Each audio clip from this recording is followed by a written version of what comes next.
What I really want to do today is just broaden your perspective about a lot of different kinds of things. It's just going to make it so much easier when you're working with things like the planetary change, the extraterrestrial factor, and all the rest of that. So what I want to introduce you to in a moment is an idea of what we know and what we don't know. And what I've also found is that sometimes when there's gatherings and there's special places, that there's actually something that opens up, like a portal or a vortex. And the people that are there, that it's appropriate, actually get downloads of information. So don't be surprised if something like that happens with the right people today. So why do we talk about stones? Because the stones can hold the information. Those of you that have worked with crystals and other fancy, glittery, blingy stones know that they will hold information solid, and they can hold it for tens of thousands of years. So quartz crystal, for example, can be between more than one dimension simultaneously. It can broadcast information, it can receive information, and it can hold it in a stable way. They say that a quartz crystal the size of a refrigerator can hold the entire Library of Congress, at least in the U.S. So don't underestimate that there's a tremendous amount of information that's in these stones. And I have back at my table, I've brought some stones from South Africa, from Bosnia, from Peru, and some real special stones. If some of you are energetically sensitive, or you bring a dowsing device and you want to check on some of that.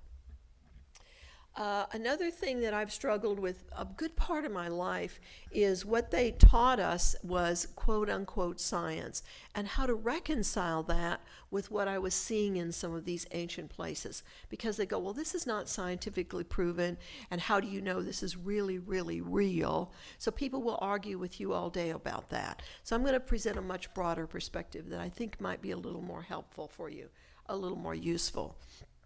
I mentioned in my presentation yesterday that one of my favorite quotes was by a man named Greg Braden. Some of you may have heard of him. He wrote the Isaiah Factor, and is a very qualified astrophysicist scientist who's also had some near-death experiences. So he very easily has merged the spiritual or the metaphysical with the scientific modality. And what he stated, and I'm not stating this exactly, but the principle is the same, is that we have no disagreement that there's something that connects everybody. There's a flow, there's a web, there's a matrix of something that connects all of the people and all of life everywhere. And he said there's so many different intentions to try and understand that, to explain that. And he said science is only one of those, and it's not a very good one. So I love that quote, because we put science up on the altar as if it were the ultimate creator God of all that is. And it's had so many failings and so many faultings of things from Galileo on up and on down. And so I'd suggest that science perhaps gets knocked down a notch or two, certainly Newtonian science. Toward the end, I'm going to present a different model that will be a little more inclusive, but not limited to science to what we were taught in 4th or 5th grade.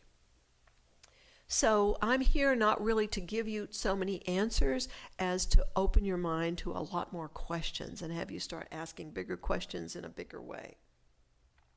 I think unless we consider the extraterrestrial factor in just about everything we do and in many, many aspects of our daily life, we are not able to make informed decisions. We don't have complete information, because from what I've seen and experienced and dealt with for probably a good part of my life, is that if we don't include that extraterrestrial or that ET factor, we can't make an informed decision. We're missing a whole chunk of the data that's out there.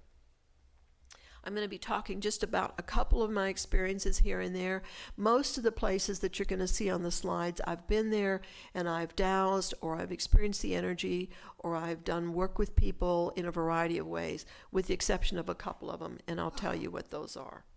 Seem to get this thing here. One of the places that we're going to talk about that Leslie mentioned is the stone circles of South Africa, and that they've been discovered, but they've really been made popular by my friend Michael Tellinger just in the last few years. So I've gone over there twice, spent 2 years, not 2 whole years, but I've been over there 2 years in a row and spent quite a bit of time at some of those circles and some of the ancient sites over there.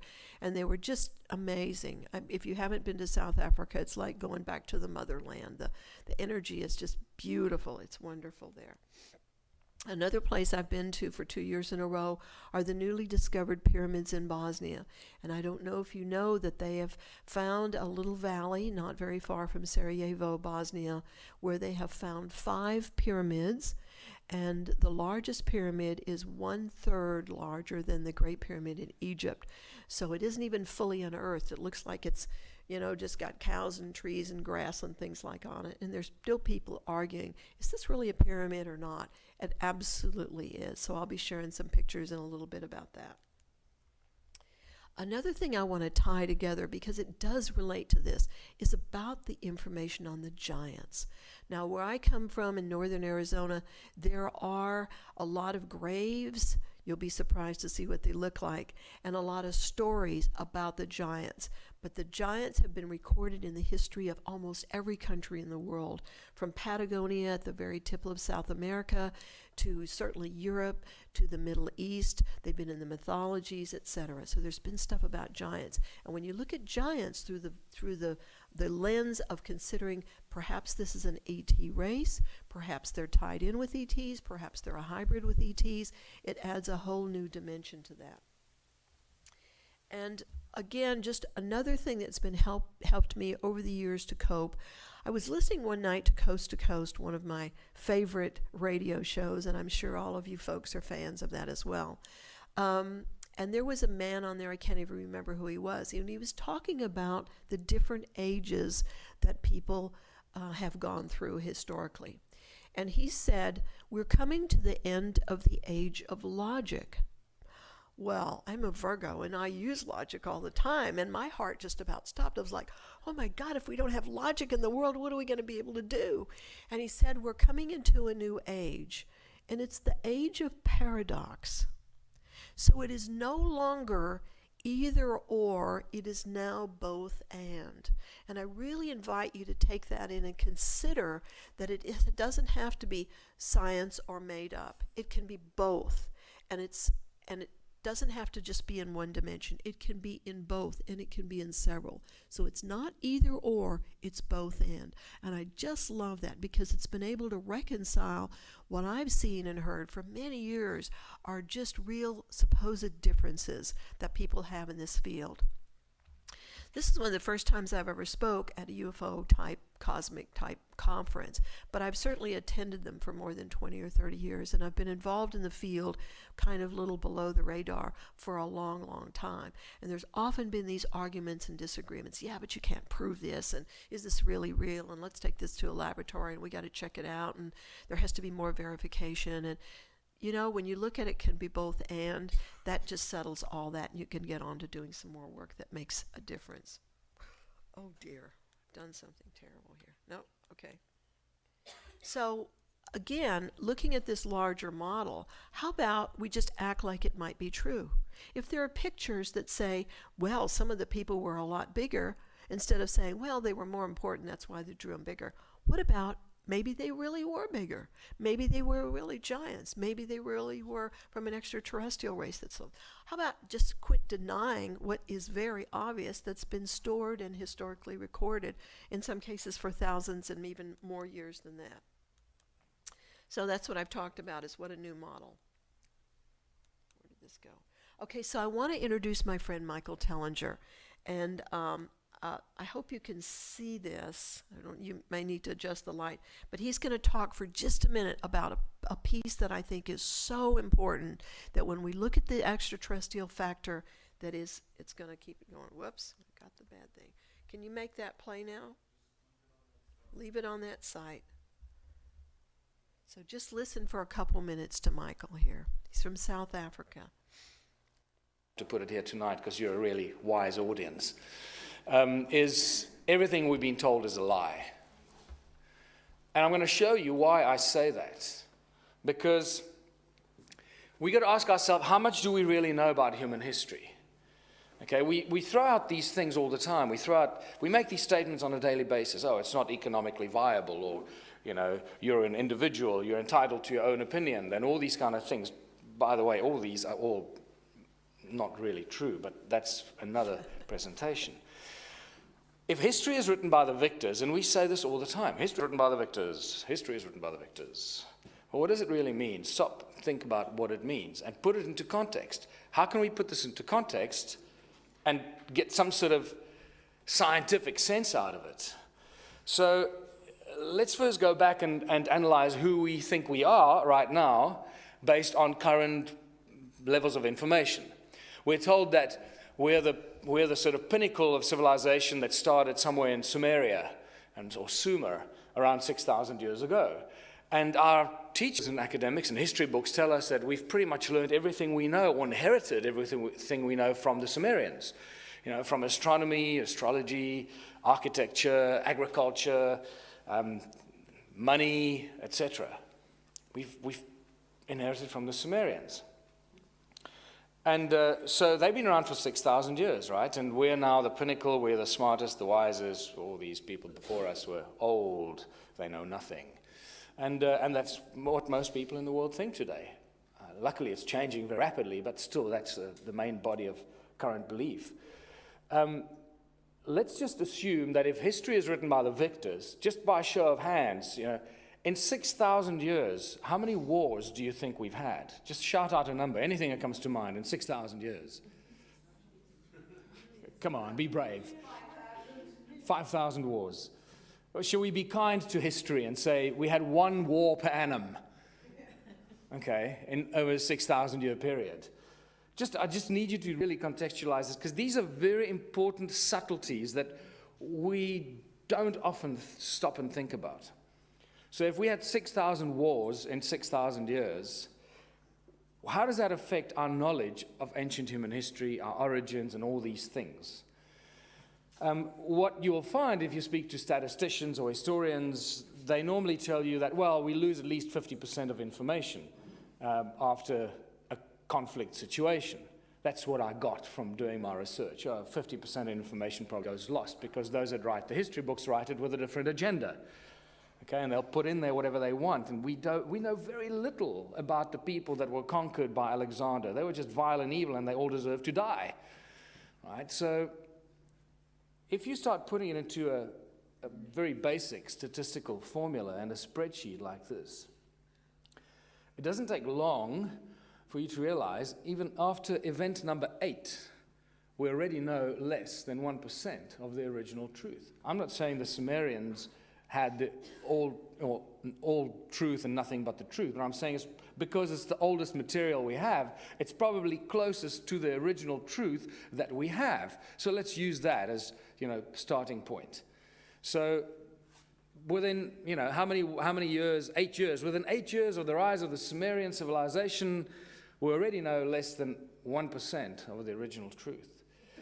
What I particularly like is when you come down and you get to this very nice number, 124th event, 124th conflict. So it's only 124 years into civilization. We have that long, lovely number there. And I like that number because that's also known as Planck's constant, 10 to the minus 34. And essentially what this tells us is by the time we get to event 124, we already know less about our human origins than is permissible by the laws of physics.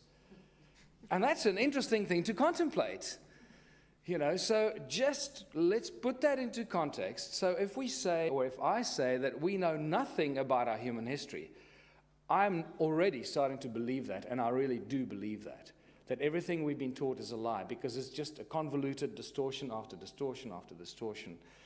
And we've got to be very, very careful about what we believe about all the stuff in the past. What we do know from science is that we live in an electromagnetic universe where everything vibrates and spins.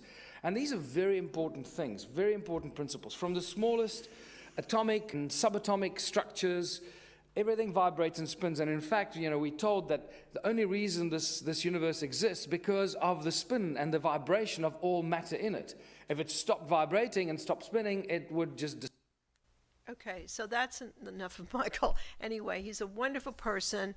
He's an incredible researcher. He's really stuck his neck out to the quote-unquote historical anthropological and archaeological communities.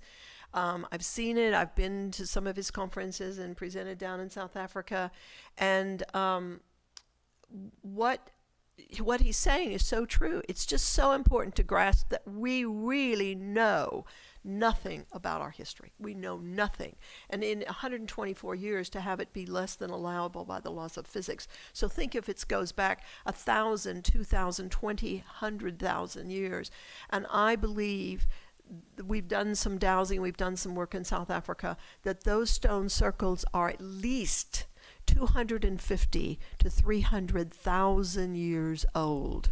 So we know nothing about those historical places, except what we're starting to research in some different ways. Okay, so let me just give you a little background on where I was coming from briefly. Have you ever wondered, some of you have been to Mexico or been to the Central America and stuff, do you ever notice when you climb those pyramids, those steps are so huge? Have you ever noticed that? Like they're this big, like huge. And you go, well, why do they make these steps so big? I mean, because the Mayans are little people. They're about this big, and the steps, you'd think they have to step this one. And I always thought, well, why did they do it that way? It doesn't make sense. I mean, the obvious would be, what? Maybe there were big people walking on those steps, or something else, or some other people. So the Mayans, you can see here, are some very small, little, petite people. 5.5 feet tall is a full-grown man, easily. This is some of the pyramid. This is the Temple of the Inscriptions in Palenque. I went there 3 times in 1 year. And that place that you see behind on the left is another pyramid that hasn't, it's actually a pyramid that hasn't been unearthed yet, but it's for astronomical observations and things like that. And I was involved in a group of people that opened some vortexes in several places on the planet simultaneously, and spent the night up there on top of that hill with the howler monkeys going around and scaring the daylights out of us one time. So that was one of the questions, like, why are these steps so big? Another thing, when we were little kids, we were taught about the pyramids, that they had so many thousand slaves, and they hauled these blocks of stone, I forget how many 100 miles from another part of the Nile or something like that, and they started making these pyramids, which were tombs for the kings. But some of the kings died when they were 18 or 20 years old, and so I would, Virgo logic, how did they get these people to start making these things ahead of time, and how many thousands and thousands of slaves did they have to use? And of course they beat them all the time, so I don't think they could do too much there when they're running around with, sores and bloody things on their back like that. So how many, how long, how often? And then what about the fact that they never found any mummies in there? So even though we were taught this historically and scientifically and by the schools that supposedly know everything, there was a part of me that said, this isn't adding up somehow. It just isn't adding up. So that prompted me to start looking at things from a whole different way. And that's why I was so grateful to start looking at things from a dowsing perspective and researching these things in a different way. When you go down to, if some of you have been to Egypt, when you go down to some of the other tombs, like in Luxor, up the Nile, which is really down the Nile, you see these great big giant people. Well, what if they really were great big giant people like that? I mean, like, what if it's not denying the obvious? So that was just one of the things that I would ask about. Another thing is that in the Southwest, we have a lot of cliff dwellings, way up in these cliffs. I mean, hundreds and hundreds of feet up, and they wouldn't have any stairs. And I go, well, how do these people get up back and forth? Well, they'd have ladders, or they'd climb up these ropes. I go, well, why don't they build a stairs? I mean, you can see they would build these places deep in the rocks, carve this thing out, make it safe, make it all these things. Well, why wouldn't they put some stairs there? Well, because the river might rise, or you would be something, or because of the weather. They gave us some kind of stuff. Well, guess what? Maybe it had to do with the local cannibals. Maybe they didn't want to get eaten for lunch. Maybe they didn't want their children stolen and eaten, because that's what was really going on. If they could pull it up because there was a 10 or a 20 or a 30-foot giant in the neighborhood, they could be safe when they're 100 foot up a cliff. So we're kind of rewriting history a little bit about this stuff. What about these petroglyphs? They're all over all over in many parts of the world, but I'm kind of talking to you a little bit about the Southwest because that's where I'm from right now. Look at some of these things. Don't they look like some of the classic grays?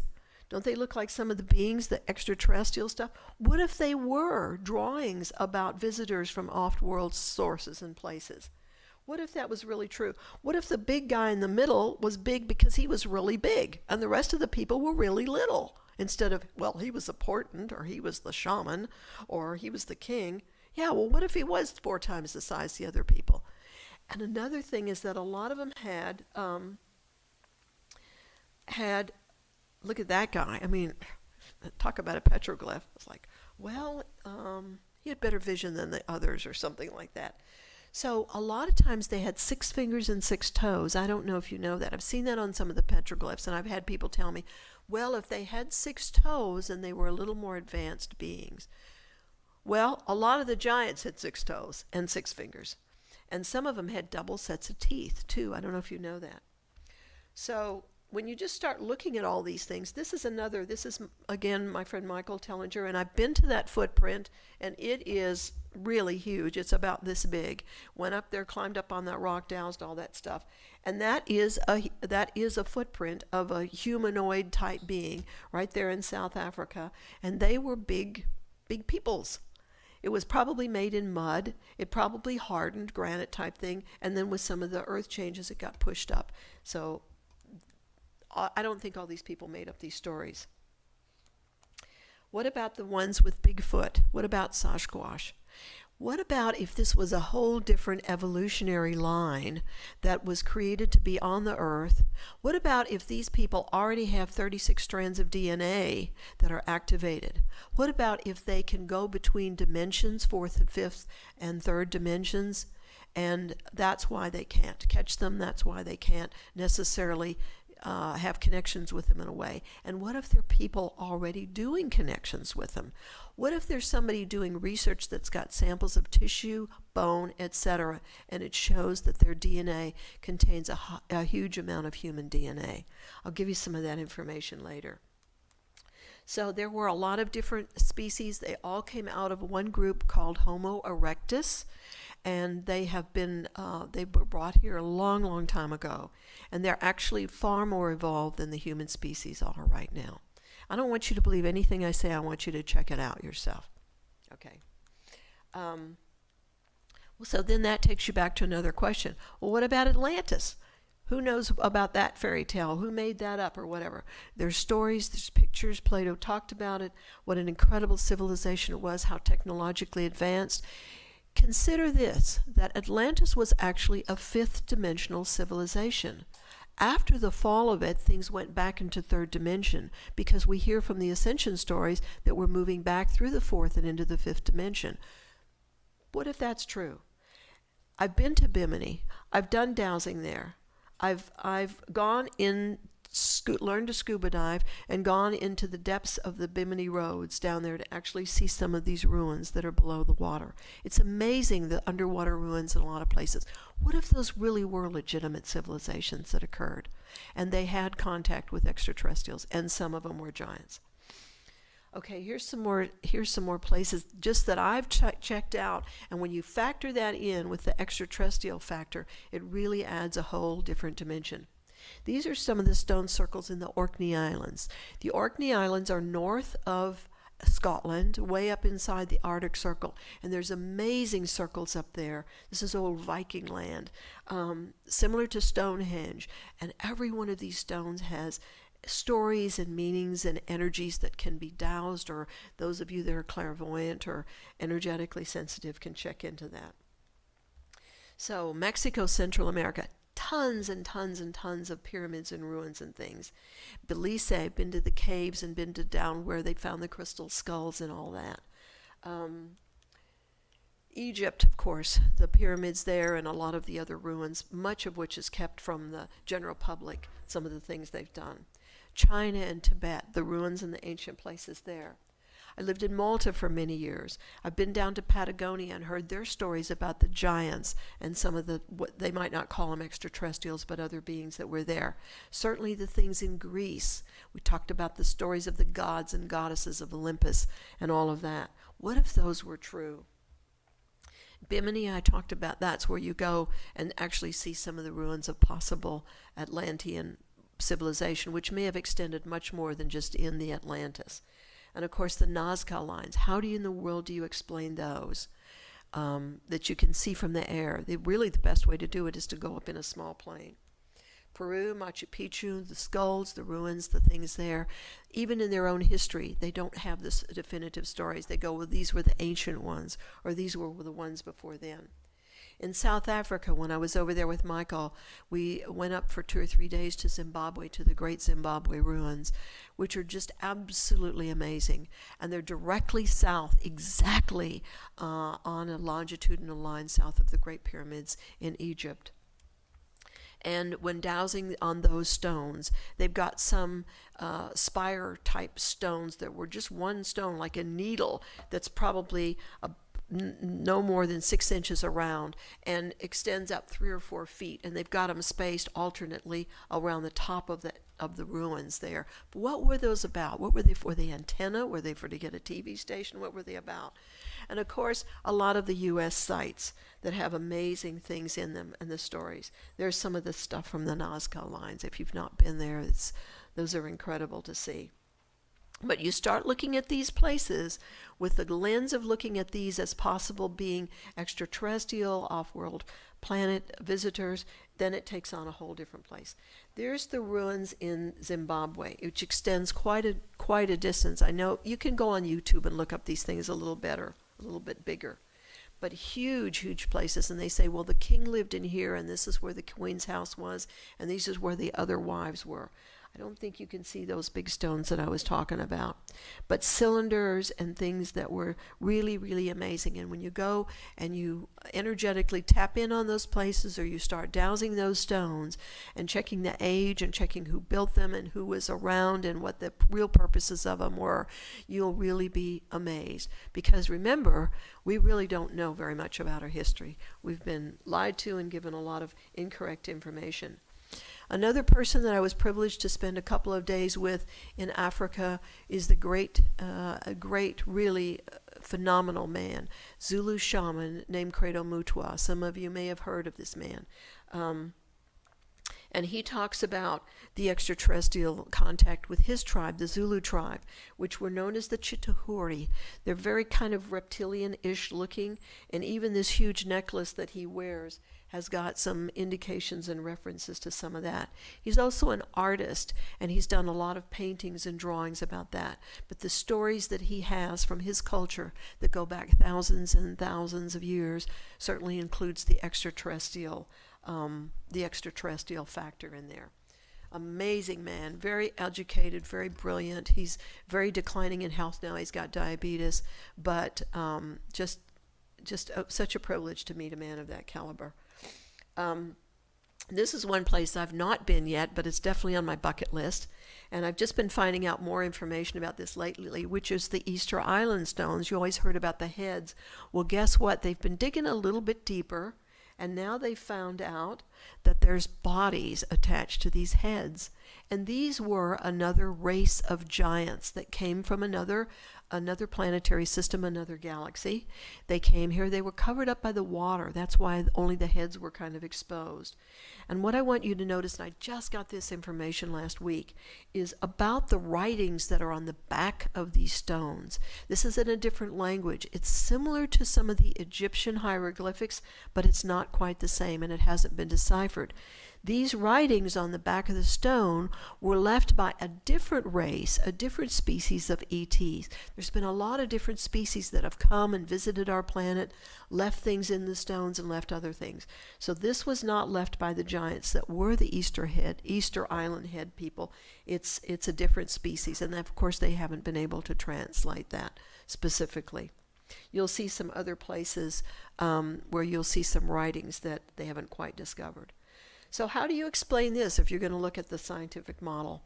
One of the places that I mention that I've been to several times is Palenque. And in Palenque, which is down on the left-hand side, that Temple of the Inscriptions. In Palenque, they've got a lot of ruins, and one of the ruins off to the side that's not visited very much is a place called the Biblioteca. Biblioteca means the library. And what that was a place that was stored information, not like card catalog kind of a library, but drawings and carvings and things of some of the ancient races that were brought to this planet, that lived on this planet, that inhabited this place. Some of them came, some of them went, some of them stayed longer, some of them didn't. And that's in the ruins in Palenque. In Palenque also, this pyramid thing that you're seeing there has 365 steps that lead up to the entry. It's called the Temple of the Inscriptions. And then you go up and then you go down two other angles, and you go to a place where there's a triangle, and inside that triangular place is the tomb of Lord Pakal. And it's a huge sarcophagus. It's a giant stone that's on there.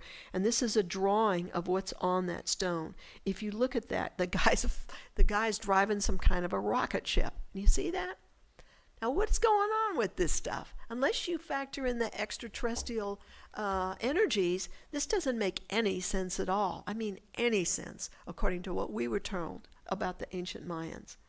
And then look at these skulls from Peru, from Egypt, from many other places. A lot of these things have been, what's a nice way to say confiscated? Borrowed or something by the Smithsonian and other places that just don't. They've got hundreds and thousands of skulls and skeletons of people and beings and things that are just stored away, probably in cardboard boxes at the bottom. But how does one make sense of these kinds of things? You don't. Now let me introduce you to another friend of mine. And one of my great privileges was that I was able to get Dr. Sam Osmanovic from the Bosnian pyramids together with Michael Tellinger. So last year, Michael was one of the keynote at Dr. Sam's conference that he has every fall in the fall in Bosnia. Now let's see if we can. They're supposed to be able to play this. Can we? This is my sound man. This is supposed to be a thing that we should be able to play. My name is Dr. Sam Osmanakis. I'm the right anthropology professor at the American University in I want you to hear Bosnia. what he's telling you about this. My PhD is in Mayan studies, and I am a foreign member of the Russian Academy of Natural Sciences.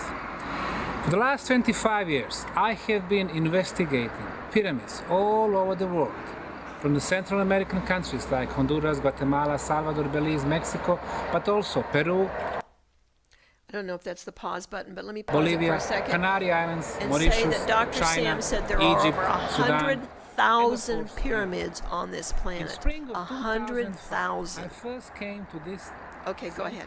Bosnian town of Visoko. 20,000 people, 30 kilometers northwest of the capital city of Sarajevo. Came to Visoko to visit a local museum, but what I saw in front of me was a hill which was regularly shaped, 4 sides, triangular faces, obvious corners, the same slope.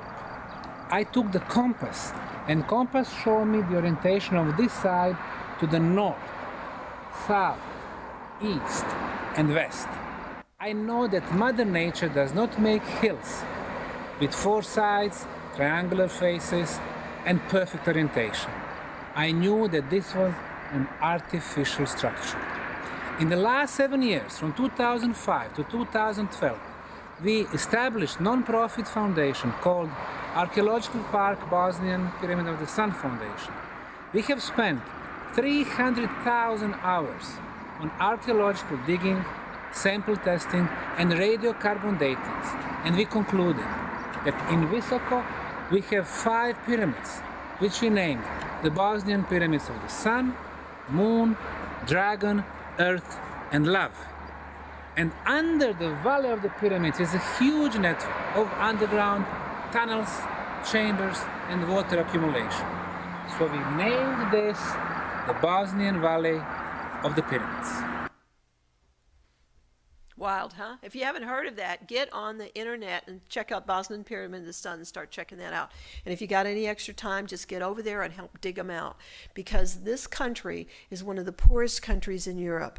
They don't even have enough money to keep their national museum open. But they've had people from 54 countries come that are starting to excavate and empty out these tunnels, which are backfilled with stuff. There's a huge labyrinth, I'll show you another picture in a moment, of these pyramids. Of the tunnels. Do you see these up here on the side there? That are all full of different things. And students and older people and people my age and everything are just coming with wheelbarrows to help empty that stuff out. I've got some of the stones at my table if you want to check that out. There, if you look at the pyramid on the top right side, you'll see that there is a beam of energy coming out of it. Now this on this poster is kind of been enhanced, but I did climb up on that puppy and did measure it with my dowsing rods, and it's about a 12 to 14 foot beam of energy of something coming out. So that pyramid is still quite active in a lot of different ways, and it feels good. And the tunnels, you just want to move in and sleep there. It's the energy is just amazing in there. There's water in there. We've checked it out dowsing. It's got the strongest healing force of any water we've ever found anywhere in the world. And they've got a lot of scientists that come and offering their different perspectives about this place. Now, the official position of the Bosnian government is this: Bosnia never had any pharaohs, therefore we could not possibly have any pyramids. How's that? And of course, there's a lot of controversy with the people from Egypt, because if this one is 1/3 larger and it's more closely aligned with the north, which it is, then that's a real threat to the tourist industry in Egypt. So it's been quite controversial. It's been denounced, etc. But I'm telling you, legitimately, it's absolutely real. It's a magical, magical place. And most of all, this man, Dr. Sam, is a very heart chakra man. He says, I know we will not find the answers to this looking strictly in the scientific community. I know we have to look at the spiritual. We have to look at the metaphysical. We have to look at these other levels if we're ever going to fully understand what's going on and what's happened there.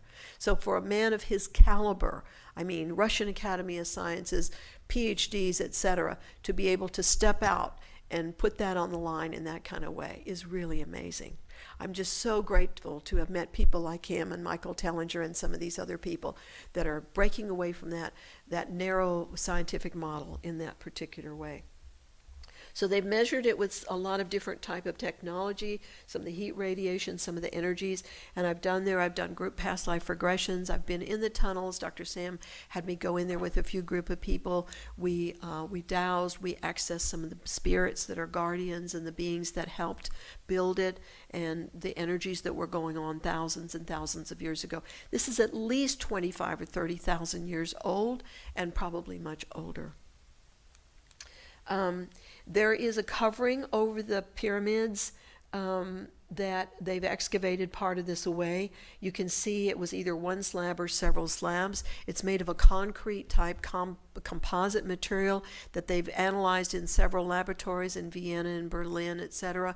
And it is much harder than even the concrete that we can make today. We can't make that quality of concrete today.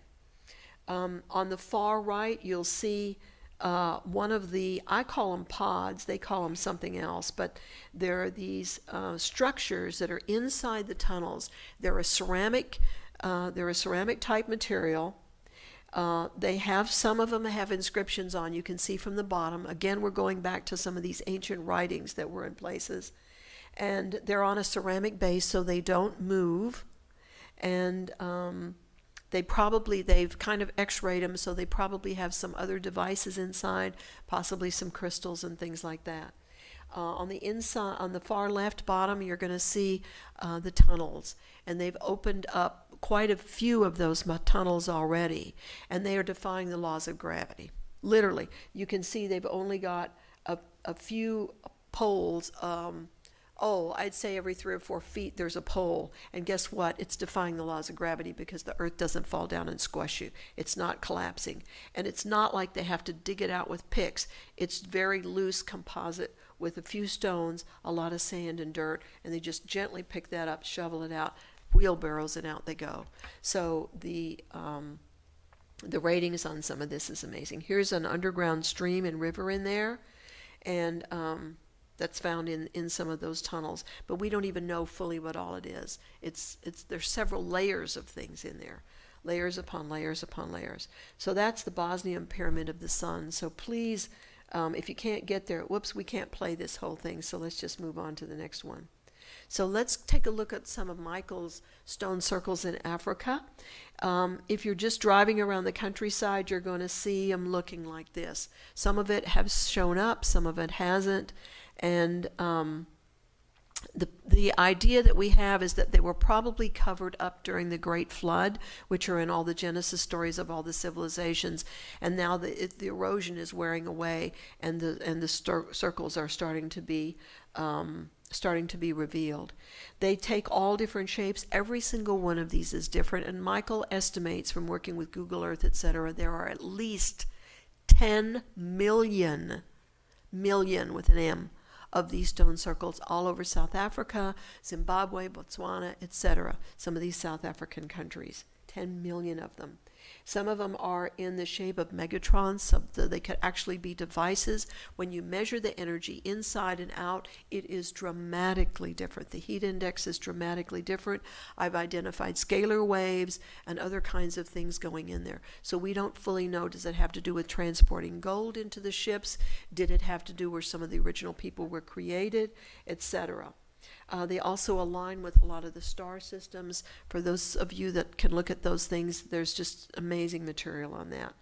This is the park where Adam's calendar, which is the most prominent of the stone arrangements, is this is at the entrance to the park, and they've named the park something like the Park for the Memorial of the Blue Swallow Birds or something. I mean, they don't even grasp what it is at all. They're denying it. They say, well, these stone circles were built by some ancient migratory tribes that were used as cattle corral. So, I mean, I've been to the museum, at the Origins Museum at the biggest university in South Africa, spent the day there, and they go, yeah, they had these little stone circles for the cows to get in. Now, the fact that there was no entrance, there was no exit, I guess the cows sort of like jumped over the stones, and then when it's time, they just jumped back out. You know, I mean, the stuff that they tell us is so bizarre that you go, why do I even listen to these kinds of things?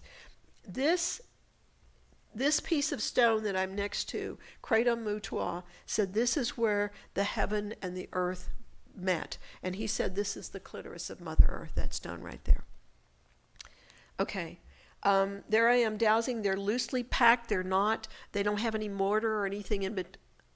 5 minutes? They don't have any mortar in between them, and they ring like a bell. I don't have a picture with that, but I've got some things. So we're going to go really fast. Okay, like, fasten your seatbelts here. Get ready. We'll talk about the giants for a minute.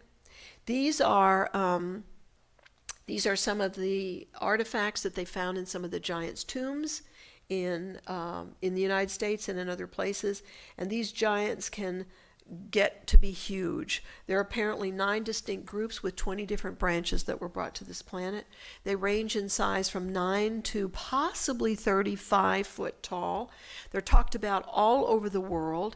In the Navajo and the Hopi stories, they talk about them as being cannibals, and they have a lot of stories. I've been on the reservations and I've asked them about the giants and the stories with that. And I wanted to tell you, I've got a video, I don't know if we're going to hear him, who has spoken and done a lot of research with this. And he said that can we play this a little bit for just a second? Okay. He said there is a cave in northeast Arizona. A few, and the few started giving us clues. So I'll show you Well, what I'll we let you found. watch this for just a second. When you have a big slope like this, the giants were using hard rock to bury their dead. So they'd come in and carve a hole. Actually, they'd start a couple holes, flip a capstone lid off of each hole, because it was actually the original sandstone that was there. That's why they're so dang difficult to find. They'd pull the lids off, and then they'd start digging a shaft. And those shafts are usually 30 to 40 feet deep. They were usually solid stone, Very rarely have we found them in anything soft. And then they would, most cases, almost all the ones we found have been two shafts. Occasionally, in a few instances, they actually hook the two shafts together at the bottom. Usually in one of the shafts there's a male, one of them has a female. They were usually buried together. So when they were done, what they would do is put their bodies in, and then they would put in a layer of sand, layer of clay, layer of sand, layer of clay, all the way back to up to the top. That's, for those of you that know a little bit about what clay does, that's like just putting a layer of wax across the thing and sealing out all the water. That's why you have some extremely well-preserved giants. Wherever those These are in clay northern seals and Arizona, sand southern seals Utah, southern stayed Colorado, that whole area across there intact, is loaded. they're almost 100% I want you to see this one preserved. with a corkscrew. Desert does a real good job of dehydrating, and you'll see that in a minute. This is what the shafts look like when you find them. This was something put back over so that people would not find it. It was not the original. Just threw some boards across it so people would not stumble on it. And if you'll see, there's this one shaft. This is the other shaft down here in the picture. This is a little better picture of it. And they go down 40 feet. This is another set. These are two other sets. This one, same deal. I want you to look at how smooth those walls are. There you cannot see a pick mark. You cannot see anything. Those are just smooth as glass. We have absolutely nothing that we could do today that would not leave construction or drill marks. And yet they're pretty much just vertical shafts 40 feet deep. And they're carved in solid rock. Well, most people don't go looking for graveyards in solid rock. When you get down into the tombs, oh, this one was really interesting. Yeah, look at that one. This sucker is 37 feet deep, but it has an 8-inch shelf that spirals clear to the bottom, just like a corkscrew. All the way to the bottom. And you're going, okay, that's a little tough to build even with today's tools. How'd they do it with no pick marks? Nothing. You do not see any indication they sat there and hammered that sucker out. Okay, we're going to move on. There's a lot of Egyptian type symbols. Again, could be extraterrestrial thing that they found in these. And they found, this is some of the giants. They're often full mummies, often still even have the hair. A lot of them were red-headed and blonde-headed, and they wore fabric that were often embroidered, etc. These are 9, 10, 15, in some cases 20 feet tall. So they're all over. Now, shifting gears again, I said we're going to go fast here. This is a lady that has done the Sasquatch Genome Project. Are any of you folks familiar with her? An amazing person. Whoops. Did I lose that? Can we play that for just a second? But she's a... first of all, this study, we didn't plan on doing this study. I didn't believe they existed at all. When the study started, it was just some people wanting species identification. And when word spread, we ended up having a lot of different samples submitted, and it became a project. And with funding from Wally Hersom, so she's a PhD scientist, highly qualified, and she's done the research with samples from Bigfoot of some tissues, of some hair, of some bone, etc. I mean, it takes $10,000–$15,000 to do a whole DNA thing on that, and she's done quite a few of them as well. And all of them contain strains of human, high percentage of human. So like I said, this is a whole other evolutionary path from this Homo erectus, these beings. But anyway, this is available on YouTube. You can go check this lady out and listen to some of the reports that she's got. You go to the Sasquatch Genome Project with that, if that's of interest. I'm going to move on. Let's see what else we got real quickly that we can do. Oh, there are a lot of groups of different species of beings that were brought to the earth or got trapped here on the earth, and a lot of them are requesting to leave now. One of them is the Bigfoots or the Sasquatch, and they've petitioned to leave the planet because they're just having a hard time with everybody trying to chase them down and kill them, etc., like that. There's a lot more pyramids that are going to be discovered in South Argentina. Hundreds of them down there that will have a lot of golden temples, a lot of writings, a lot of additional information. Mother Earth is a planetary being, a planetary spirit that actually lives in the planet. She went into a coma or deep sleep type state after the collapse of Atlantis and has been in this like a suspended state coma would be a good way to say that, since the Atlantean time with all the atomic stuff. When they started doing the experiments on the atom bomb, she got activated again, and is now already in the fifth dimension, and the planet will be moving through the fourth and into the fifth dimension, I believe in our lifetime. But she's already in the fifth dimension, so there's a lot more information on that. One of the things that we've been given is the information between some of the extraterrestrial species, the Zetas, which were a type of a gray, and when you look in their eyes, you can see their soul. When you look in the other grays, you see a mirror, because they didn't have that connection with the emotions, and that's a piece that's so important in terms of looking at the extraterrestrials, is that you have to have emotions in order to evolve. So that's part of the hybridization program that's been going on to some extent. Some of it's with permission, some of it's without, is so that these beings can get the emotions, because you must have emotions to evolve. And then, of course, you have to learn to master them. You don't want to just be a jerk, you know. Okay, this is the model I want to present.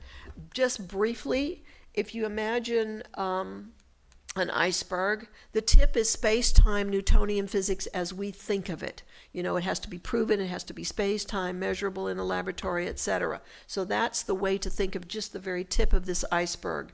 The submerged part is quantum physics. It's the quantum field. It's all the stuff that we know exists, that the shamans knew about and the dowsers know about, but we can't really prove it in the conventional way. And then if you think of consciousness as the water that surrounds this, that connects everything together, this might be a useful way to begin to think of some of this in this way. And that's presented by a woman named Dr. Ruth Katzner. You can listen to her on Coast to Coast. You can go to her website, etc. And she's written a new book called Understanding Our Unseen Reality, where she really is presenting this model. It's a little better than some of the other models out there. I can't think of them right now.